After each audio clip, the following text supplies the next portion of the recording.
European Player of the Year. Inside, what a move, Toni Kukoc.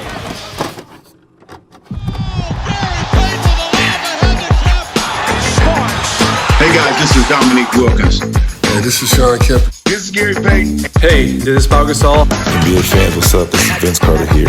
Hey, what's up? This is Matt Barnes. If you're an old school NBA fan like I am, make sure you check out the Basketball Time Machine with my man Sean David. Hello and good day, everyone. Welcome back to the Basketball Time Machine. I'm your host, Sean David. Thanks for tuning in. Let's talk some old school NBA basketball. In today's episode, I want to talk about a Chicago Bulls legend who recently made the Hall of Fame. I'm, of course, talking about Toni Kukoc, and I want to take a look at how important he was for the Chicago Bulls with their second three-peat. But before we dive into that, do me a favor, subscribe to the channel if you haven't done it yet, and also like the video if you enjoy the content. All right, enough said. Let's dive right into today's episode.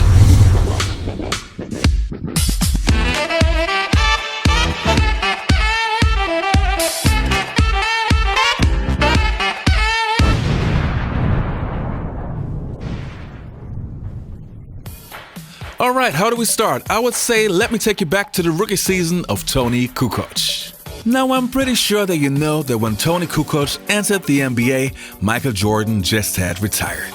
So this changed the entire dynamic of the Bulls team. With MJ being done, this would open a lot more playing time and responsibilities for rookie Toni Kukoc. This also would mean that even though Kukoc was 6'11", he and Scottie Pippen would get a lot of ball handling duties and sometimes even run the point guard position. In the 1993-94 season, Kukoc just turned 25, and after gaining a lot of confidence in Europe, he had to adjust defensively to way quicker and more athletic players. I think it's safe to say that this was Toni Kukoc's biggest weakness. Offensively, Toni was ready from the get-go. For NBA defenders, Toni Kukoc was a very rare specimen. Players weren't used to a guy of his size with this kind of skill set.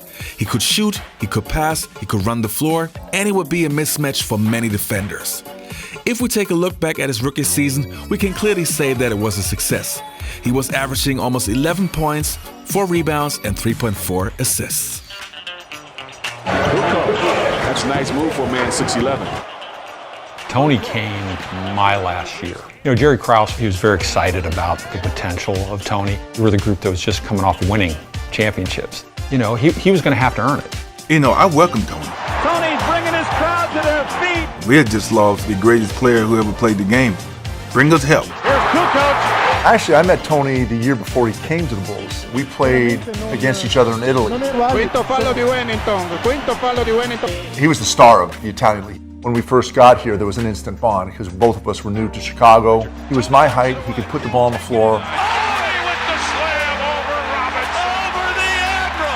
Penetrate to the basket, post up against smaller players. Wasn't the strongest guy in the league, but really had great ball handling skills and could shoot. It's into the corner. Toni, free, up and good. He is a spectacular type of player. Toni was a guy who jumped off the screen when you watched him.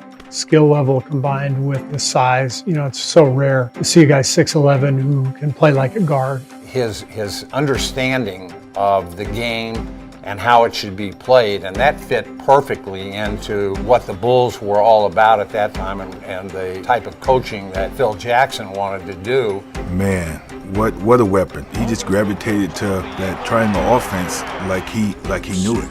In his second season, Toni Kukoc became a starter in most of the games and also improved a lot before Michael Jordan had his comeback. Up until that point, Kukoc became the second leading scorer of his team and also showed some progress in his defensive efforts. If I would have to narrow it down, I would say the one skill that many people overlooked was that Toni Kukoc was super clutch even in his first 2 seasons. I remember Phil saying okay, you're going to take a ball out of bounds, try to find the Horace, it's going to be a play on the other side. If nothing develops on the other side, take a ball, you got a couple seconds to try to do something. Gives it back, Toni, long three. Yeah! Kukoc! Kukoc with a three! Yes, sir! The Bulls ahead with 1.9, 91-90! That was my first time, let's say, that I kind of felt, okay, the coaches and the teammates are trusting me to take these shots. It happened a couple times during that season. I think Christmas against Orlando. Out of three, it is Kukoc. He hits with the left hand. 2 seconds remaining.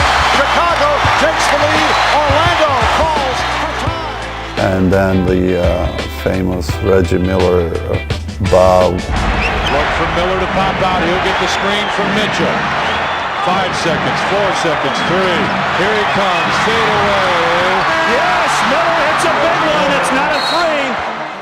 Reggie Miller hit a shot with 3 seconds, 2 seconds, bows in 4 different directions. With 0.8 of a second remaining, Reggie Miller takes the bows at the stadium in Chicago.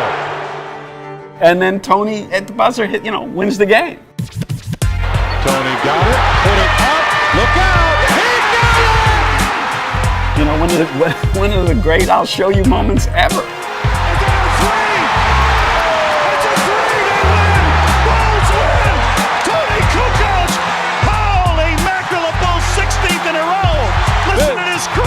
They are going as nuts as we are. What an incredible play. Starting from the 1995-96 season, Kukoc would come off the bench and be the Bulls' sixth man, providing instant offense and playmaking. This would be a major deal since every time Pippen or Jordan would sit on the bench, the Bulls would have another player on the floor who could carry the team. Another thing that kind of gets lost in history is that Toni Kukoc was a player that helped the Bulls to win many crucial games in the playoffs. One of Toni's great highlights, really, and it's almost never spoken about, is Game 7 against the Pacers in '98. And it was only the second Game 7 the Bulls had in all those playoff runs. Michael, as I recall, Michael and Scottie struggled some, and Toni really had the game. He made the shots, he made the plays that allowed us to win that series, because Indiana was a really good team and a very difficult matchup for us. But Toni had that Game 7 that really we needed. You would never hear Toni say, hey, remember Game 7 in '98? Remember what I did? He was a guy who knit together all the pieces all the time. Well, people forget Game 5. Jordan on Russell, into a crowd, dishes out to Kukoc. He is just on fire. Toni shoots 11 for 13 and has got 30 points. Out to Kukoc for 3. He hits it! With 5.5 seconds, it's a 1-point game. And they got a last shot coming to win the game back in Chicago. And John Paxson had actually gone to Phil late in the game and suggested to give the shot to Toni, because Toni is not missing anything. And Phil, like the rest of his fans, said, hey, you got to give it to Michael Jordan because he's our last shot guy.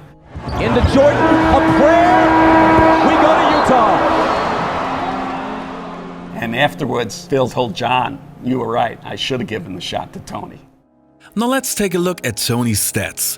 As you can see, those are numbers of a well-rounded basketball player, a guy that on offense can literally do everything.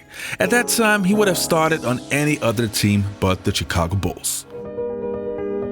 Every year that went by for Toni, he had to have been more comfortable playing alongside of Michael and Scottie. He became a trusted teammate, and that's really what it's all about. I had great connections with Scottie, with Michael, with Steve, with Luke. Dennis would develop these little things, switching players, helping defense, running the floor, passing at the right time to the right people. Toni had some monster games in the finals.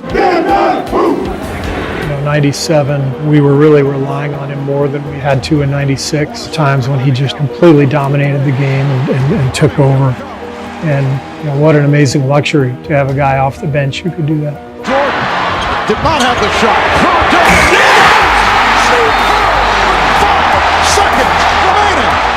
5 seconds remaining in regulation. The inbound. Pippen rolls it to Kukoc. The Chicago Bulls have won their 5th championship in the last 7 years for 6 times. So Now, my conclusion. How important was Toni Kukoc for the Chicago Bulls? Now, as already mentioned earlier, when you talk about the Chicago Bulls of the 1990s, and especially with the three-peat Chicago Bulls, we talk about Michael Jordan, Scottie Pippen, and Dennis Rodman. And we all know that the Bulls had a very deep roster, but Toni Kukoc never gets mentioned as being a vital part. And this, in my opinion, is a true crime, because I'm 100% sure if it wasn't for Toni Kukoc, they never would have won the 72 games. The Bulls were a very deep roster, but Toni Kukoc was just a unique talent that helped them to be even better. So, Toni Kukoc, this episode was for you. And for you guys, I hope you enjoyed the content. Don't forget to leave a like and subscribe to the channel. And I'll see you next time on the Basketball Time Machine.